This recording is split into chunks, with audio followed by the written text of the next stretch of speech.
Okay, in this video we're going to review for our midterm exam that'll be covering chapters 1 and 2. And I figured since the worksheets are your best study guide for the midterm, that we just go over them.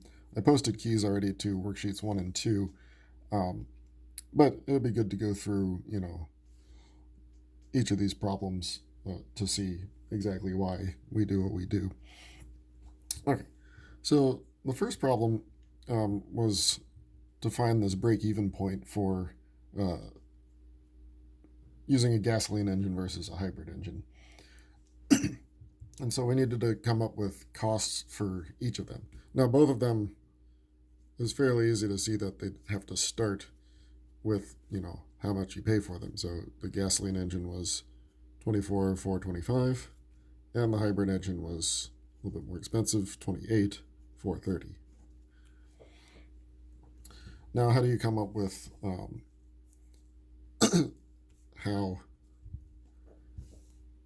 how much money you need per mile, or how much money you spend per mile? One way to think about it is to first think about how many gallons you're going to need. So if you're at 29 miles per gallon for the gasoline engine, then 1 gallon gets you 29 miles, and then 2 gallons gets you 58 miles. So you'd have to take your number of miles and divide by the miles per gallon to get how many gallons you're going to need. So one way to think about this is to do x over 29 for this one. It would be x over 51 for the hybrid engine. This is how many gallons you need. And then if it's $1.85 per gallon, then you just multiply that by $1.85. On the key, I showed this differently because the way I thought of it, it was a little bit different. But I think this is probably the best way to explain it. So each one of these, just to simplify a little bit, get a coefficient.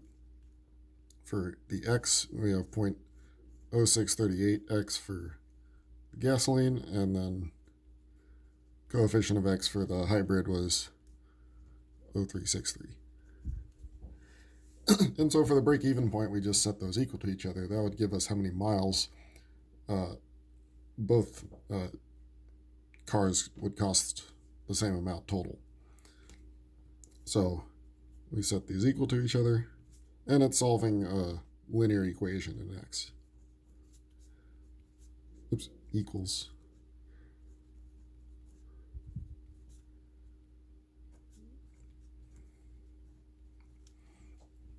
And so we get the terms with x on one side, everything else on the other side.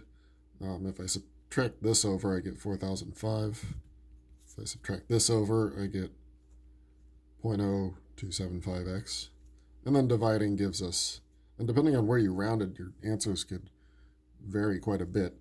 Like if you rounded to only 2 or 3 decimal places here, you got quite a different answer. But pretty good answer here without too much rounding was 145,636 miles. So the way you can think of this is, the gas engine still, it initially costs less, so it's going to cost less up until this point. And then once you drive past this point, the hybrid car is going to cost you less overall. Okay, so equation of a line, we've done a lot of these. We first need to find the slope. So difference between the y-coordinates over the difference between the x-coordinates. This came out to be -1. And then you use the point slope form. So y minus y-coordinate is equal to the slope, and then x minus the x-coordinate. And this simplified to minus x plus 2.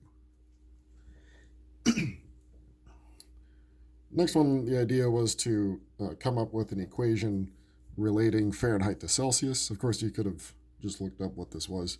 But the idea was to use the fact that there's a linear relationship and think of these as points. So this would be 0, 32, and this would be 100, 212. So the slope between those points, 212 minus 32 over 100 minus 0. And that gave you 180 over 100, which is 9 over 5. And then the point slope form, y minus 32 is equal to 9/5 x minus 0. because we're using this point, you get y equals 9/5 x, adding the 32 over, so plus 32. Of course, writing this in terms of Fahrenheit and Celsius, the y coordinates were all Fahrenheit, the x coordinates were all Celsius, so we could say Fahrenheit is 9/5 Celsius plus 32. So that would be a nice equation relating the two. Oops. So, and you could solve this for c to get the equation going the other way around, but it's fine once you have it, one way or the other. So we want to know 76 Fahrenheit. We can plug that in for F, and solve this for C. Again, if you did it the other way where you got Celsius in terms of Fahrenheit, then it would be a little bit easier this step. But here you have to solve for C. So subtract the 32, we get 44 is 9/5C. And then multiplying by 5/9, you get C is about 24.4. So that'll be degrees Celsius. So 76 degrees Fahrenheit is the same as 24.4 degrees Celsius. Okay. Second page of the first worksheet, we're looking at compositions.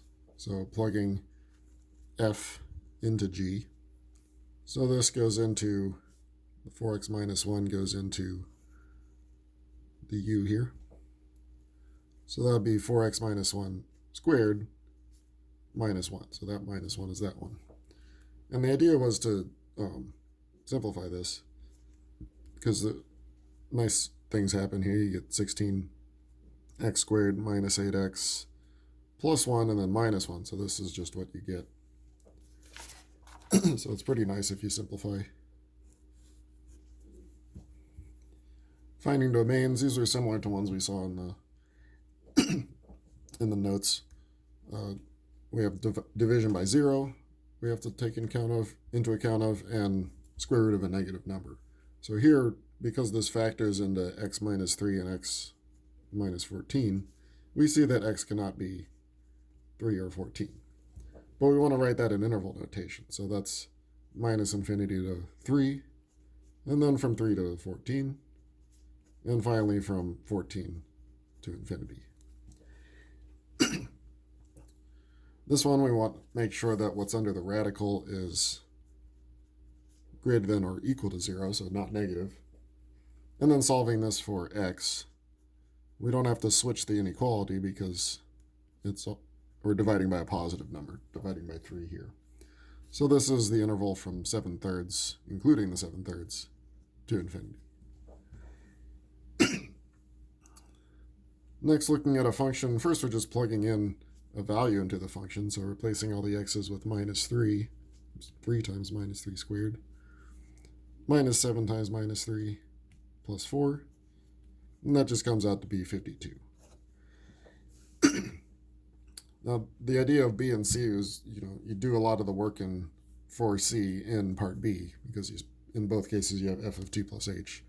So first we're looking at f of 2 plus h, which is 3 times 2 plus h squared, minus 7 times 2 plus h, and then plus 4.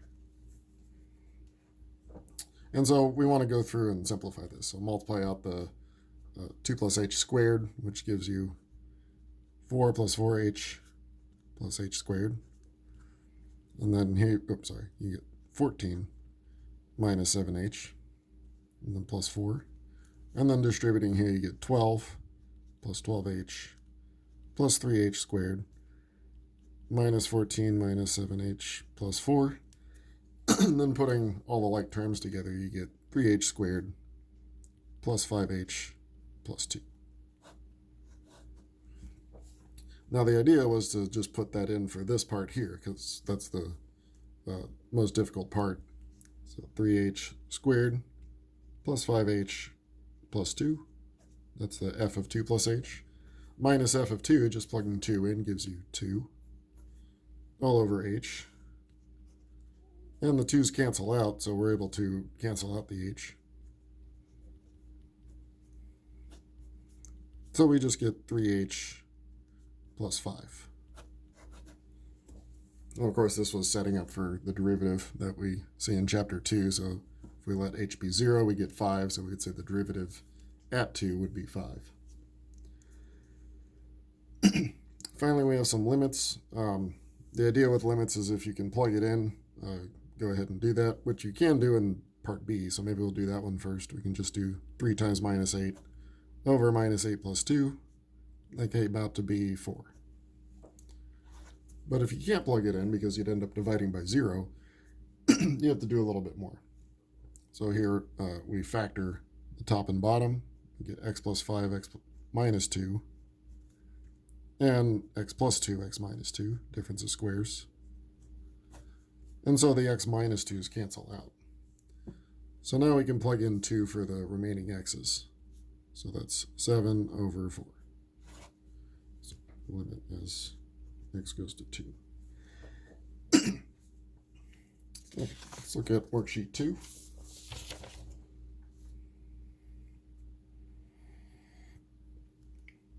Here we want to find the derivative at the point 1 minus 6 for this function, or the, using the limit definition of the derivative to find the slope of the graph there. So there are a couple ways you could have done this. You could have plugged in the 1 first and then gone through it, or you could just take this as it is and then at the end plug in the 1 for x. That's the way I went about it, but both ways would be fine. So first we're looking at the limit as h goes to 0. And a similar thing, we need to do x plus h for each of the x's. So 4 minus 7x plus h minus 3x plus h squared. So that's the f of x plus h part. Minus, and then f of x, which is just as it is.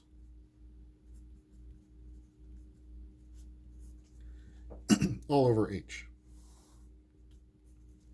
And we know going about it this method, we're eventually going to be canceling out this h. So we have to do a lot of simplifying on the top to get there. So multiplying everything out, we have 4 minus 7x minus 7h. This is going to end up being minus 3x squared minus 6xh minus 3h squared. So one error I saw a lot was just remembering the subtraction along with the 3. And also just multiplying this out first, seeing that you'd get x squared, 2xh, and h squared, and then distributing the minus 3. And here you just distribute a minus sign. All this is still over h. And so lots of things cancel. The 4's, the 7x's, 3x squareds. And everything else that remains should have an h involved. So I can divide each of the remaining terms by the h. So you get a minus 7 from this one, minus 6x from this one, and then a minus 3h from this one. So letting h be 0 knocks that out. So we get the derivative as just minus 7 minus 6x. Of course, you could, since we know the rules for derivatives now, you can check yourself from just the original function. And then at the end, we plug in 1 for x. And that gave us a minus 13.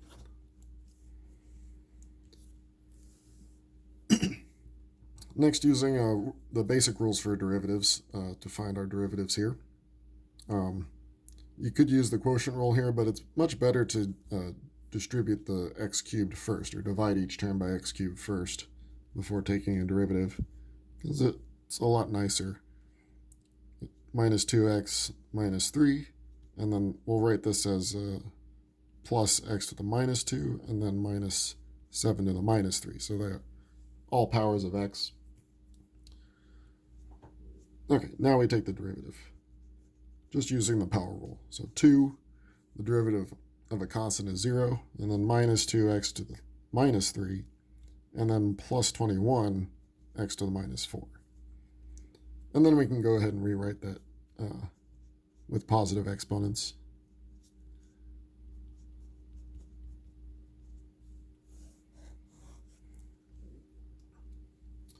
Now this one, the whole idea was just to bring that x to the fourth to the top. So you'd have 5/3 x to the minus 4. So the derivative would be 5/3 times 4, which is minus 20/3, x to the minus 5, and then bring that down. Minus 20 over 3x to the 5th.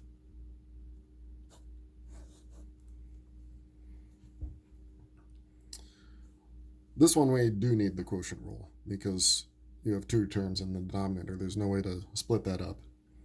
So low d high minus high d low over the square of what's below. We'll just go through it.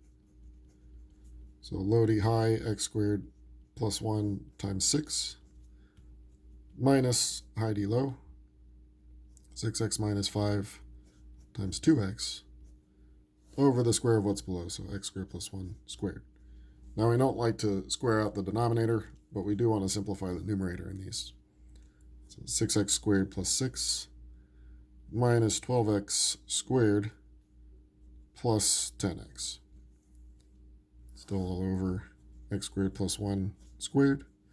And then the last thing is just to combine the like terms here, which I'll let you do. You get a minus 6x squared along with the 6 and 10x.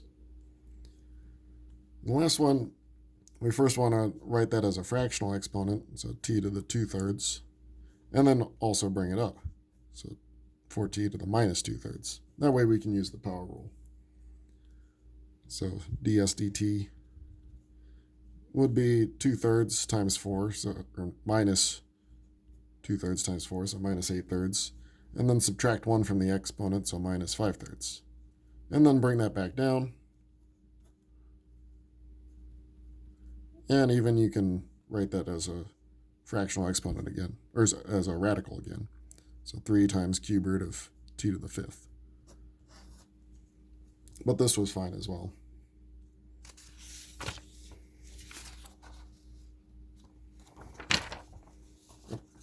Next one.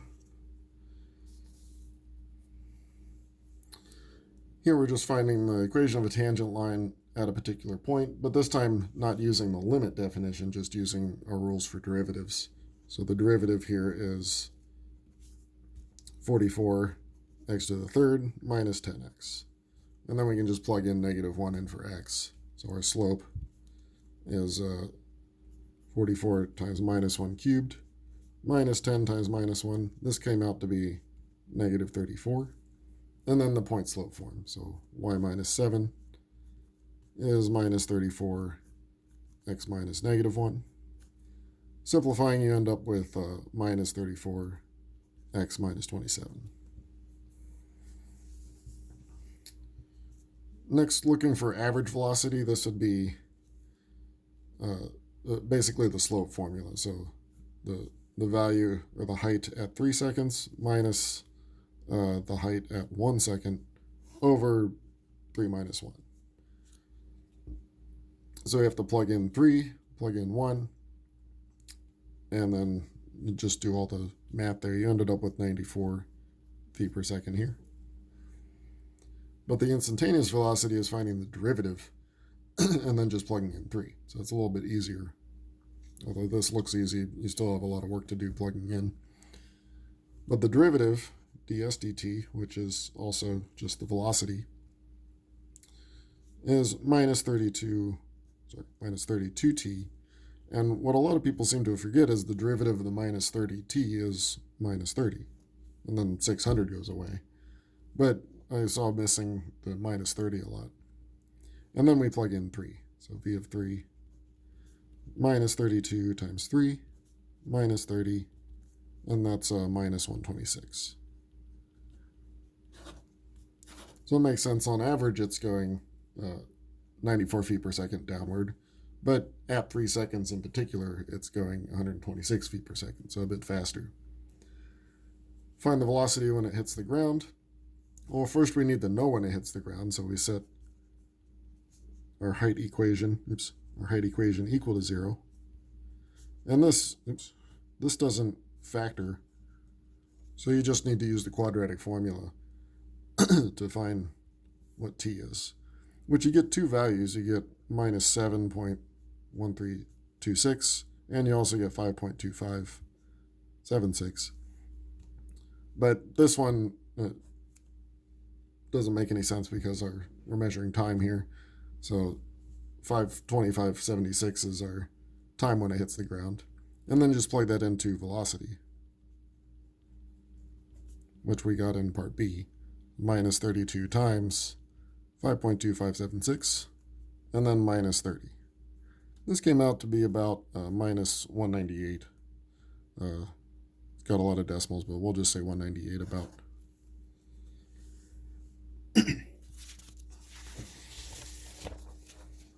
Okay, finally, for worksheet 3, we find some derivatives using the chain rule, or the general power rule. So we do 5 times x squared minus 4 over x to the fourth, and then we multiply by the derivative of that, which it might be helpful to rewrite that as 4x to the minus 1 for 4 over x. But you should end up with 2x, and then the derivative here would be minus 4x to the minus 2, so you'd get minus 4 over x squared.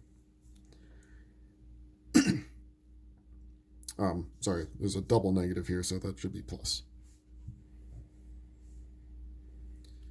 Next, we'll need the product rule along with that general power rule, but let's rewrite our square root as a 1/2 exponent. And then we start off doing the product rule. So first times the derivative of the second, that's where we need the general power rule, so 1/2 x squared minus 3x plus 5 to the minus 1/2, but then multiplied by the derivative of the inside, which is 2x minus 3. And then the second part of the product rule, we have second times the derivative of the first. And the derivative of the first is the easier one, that's just 12x squared. And now rewriting our fractional exponents and our negative exponents. So this should go in the denominator with the 2 as a square root, and then we'll have everything else, the 4x cubed and the 2x minus 3 up on top, and then 2 square root x squared minus 3x plus 5. And then this one, we just rewrite the square root, and we can put this in front, so 12x squared, and then square root of x squared minus 3x plus 5. You could even go further and get a common denominator with these two, and then you can combine the numerator, but we'll leave it at this. On number 2, we have the height of a diver. Again, we see this minus 16t squared. That's always the case if you're any object falling. That's just the effect of gravity. The initial upward velocity of 5, so plus 5t, and the 30-foot platform, plus 30. So we want to find the diver's velocity and acceleration functions. So these are just the derivatives. So velocity is minus 32t plus 5. And acceleration, since it's only being affected by gravity, we just get the constant minus 32. And then we want to know the velocity 1.5 seconds after diving. So v of 1.5. That'll be minus 32 times 1.5 plus 5. So that comes out to be minus 43 feet per second. So 1.5 seconds after he jumps, he's already going pretty fast downward.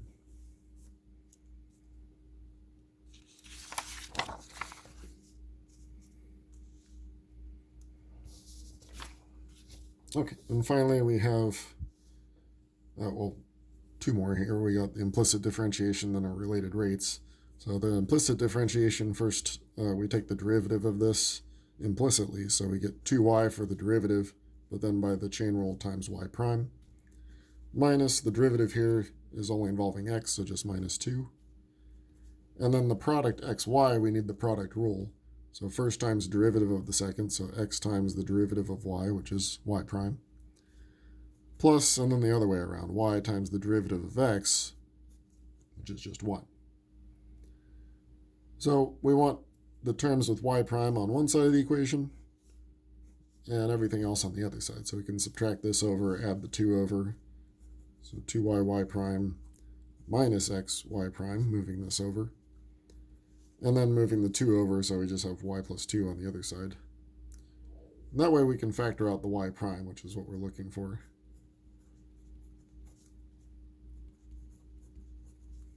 And so dividing, we get y prime. Our derivative is y plus 2 over 2y minus x.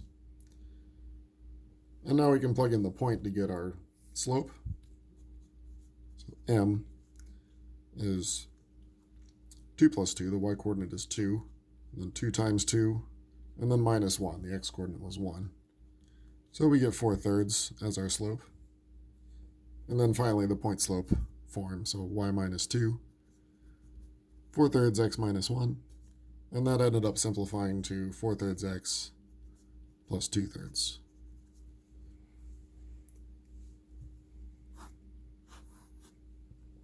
Okay, and the last one was from 2.8, related rates. We have an accident at a oil drilling platform causing a circular oil slick.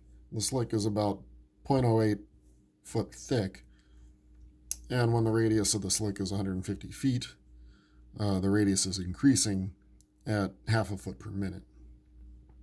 If we draw a picture of our circular oil slick, so you imagine, oil leaking out, expanding in a circular method. So we have some radius here, and there is a height. I'll try and make this look like a coin almost. But that height is a constant. So in our formula, the volume being pi r h, looks like there might be 3 things that are moving here, but h isn't moving. H is a constant. So we could even put that in now and just say our volume is 0.08 pi r squared. And so when we take the derivative, dv dt, how fast the volume is changing, is 0.08 pi, which is still the constant multiple, and then multiplied by 2r, the derivative of r squared, and then dr dt, how fast the radius is changing. So what do we know? We know the radius is currently 150 feet, and it's increasing, so dr dt, at half a foot per second. And we're wondering how fast the volume is changing. So we just have to plug these two in. So dv dt, 0.08 pi times 2 times 150, and then times 0.5. So that gave us approximately, if we multiply it out, including the pi, 37.7 feet per minute. I guess exactly it came out to be 12 pi, but as an approximation, we get about 38 feet per minute. So that would be saying how much of the oil is coming out, or how fast the oil is coming out of the drilling platform. Okay, so with this review, you can go over similar problems either from WebAssign, or you can go into the ebook on the homework. But that's probably your best bet for studying for the midterm, is just going over similar problems to these worksheets and going over similar problems to the lectures from the book.